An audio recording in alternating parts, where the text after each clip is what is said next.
Hello everybody, it's George from ShopTo, and today I have my full review of Titanfall 2.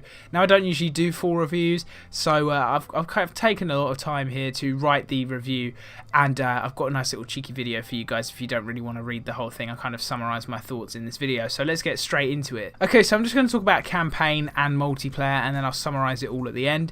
Campaign, basically, I really like it. I mean, it feels different to every other campaign that I've played in a first-person shooter.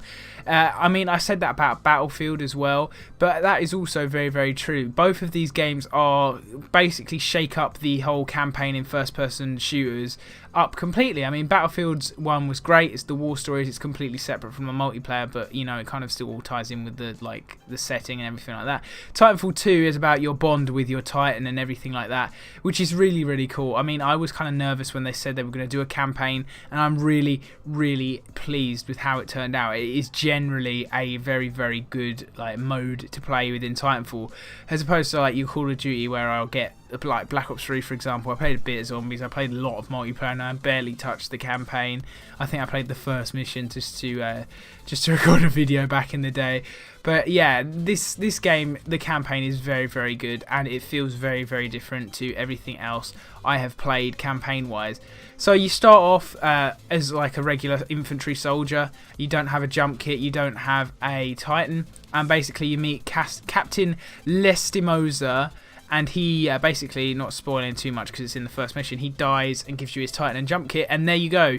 You're suddenly like thrown into the battle, having to deal with everything as a like full-on pilot now, as instead of just being like an infantry soldier that would just roam around with all the other guys and shoot a few baddies every now and again. You've now got your own Titan and jump kit, and you're thrown straight into that. You've got to solve a few problems, and then later on in the campaign you start to, you know, really build that bond up with your Titan, which I really like. It's something that you don't see in every other game, that actual bond, and there's a bit of banter between you and your Titan, which is really nice, because usually there isn't much. Everyone's kind of a bit, you know, stagnant. They don't really say much, and there's no like real interaction between you and the other like AI characters, you could say, which is really cool. It's really refreshing to see that in this game.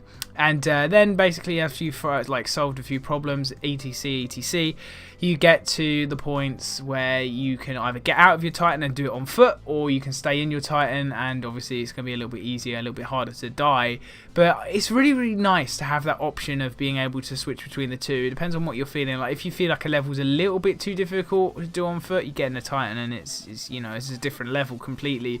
And I really like that. So the campaign, it gets a solid rating from me. Now moving on into the multiplayer. Okay, so the multiplayer feels like Titanfall 1, but with the necessary changes that needed to be made. Obviously, people felt like Titanfall 1 was a bit empty, so they added the campaign in, and you know, it feels like a more full game now, and definitely worth the price you pay, which I know I didn't have a problem with last time, but everybody else seemed to.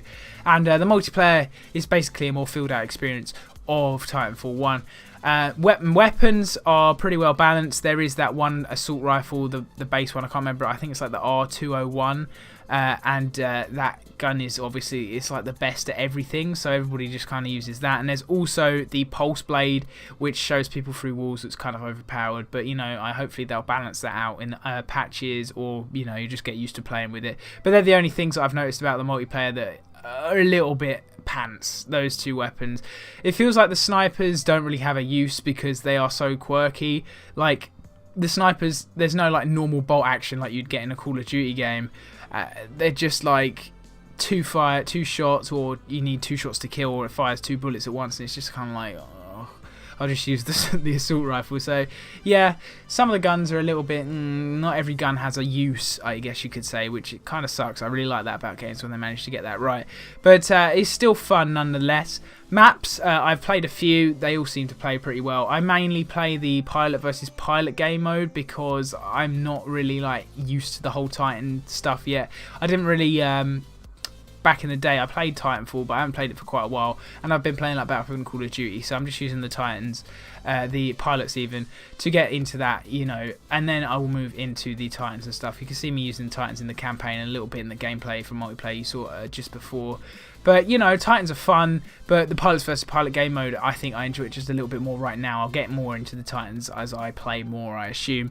But, yeah, it's fun nonetheless, and there's a lot of game modes there. There's also variety playlists where you go through different game modes, which is really, really cool. I like that a lot. And also the game modes like Attrition, where you've got the bots and the Spectres, whatever they're called, that you can kill. Obviously, you don't get as much points, but even if you kind of suck, you can still kill some people or kill some robots, which is always fun. It kind of like, I don't know, it makes it a little bit more fast-paced without it being really fast-paced. Like, you're not really going to die from like a bot or a Spectre, but you will die from like a pilot if you come up against one of those. And it's not like Call of Duty where you're always coming up against someone else. You've got these bots that you can kill to get a few points here and there.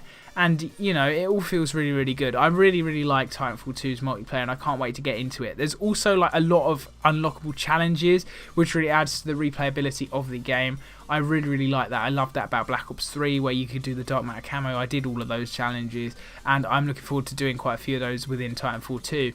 Overall, Titanfall 2 multiplayer is very, very good. I like it. It's kind of just built up upon the first game and made the changes that needed to be made from the tech test.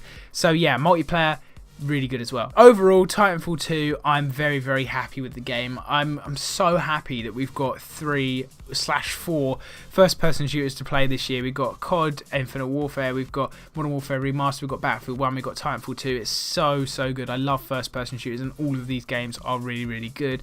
Obviously, I can't speak for like Modern Warfare Remastered multiplayer and Infinite Warfare single player because we haven't played them yet. But I'm more than happy with Battlefield 1 and Titanfall 2 how they are right now. So I'm sure COD's just going to add to that. Good points I've got noted are great campaign and multiplayer. Surprisingly not as large as the original game in terms of file size, even though they've added a campaign. I don't really understand that. DLC is promised to be free, and you've got hours upon hours of content in the game already.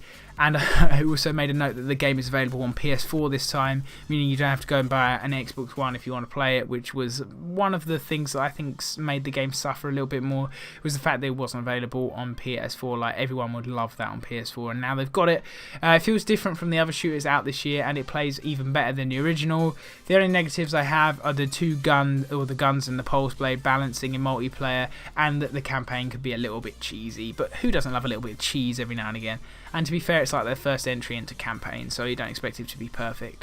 So overall, Titanfall 2, very, very solid game. You can read my full written review down in the description. I'll leave a link to it down there, so be sure to check it out. I kind of spent a while on that. And let me know what you think of my review style. I tried to be a little bit less serious, but I wanted to get my points across as well. So let me know what you think down in the comment section there or on this video. And I will see you guys in a very, very, very shortly. I will have some Infinite Warfare and Modern Warfare Remastered for you very, very soon. I can't wait to play those. And be sure to check out Titanfall 2 in the description as well. This has been a long video. I hope you guys have enjoyed it. If you stuck around to the end, as I said, leave a like and let me know. And I will see you guys later.